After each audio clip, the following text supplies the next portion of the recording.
ఎవర్రా నువ్వు? బాసురా లుచ్చా. మనం ఎవరైనా చుట్టాలింటికి వెళ్ళామనుకో, వాళ్ళు బెడ్ వాడేస్తాం, బాత్రూమ్ వాడేస్తాం, భోజనానికి వాళ్ళ డైనింగ్ టేబుల్ కూడా వాడేస్తాం. కానీ మనం ఊరు వెళ్ళేటప్పుడు వాటిని మనతో పాటు తీసుకెళ్ళాం కదా, అక్కడ వదిలేసే కదా వెళ్ళిపోతాం.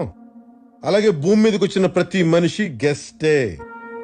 ఇక్కడ ఏది ఎవడి సొంతం కాదు, వాడుకొని పోవాలంతే.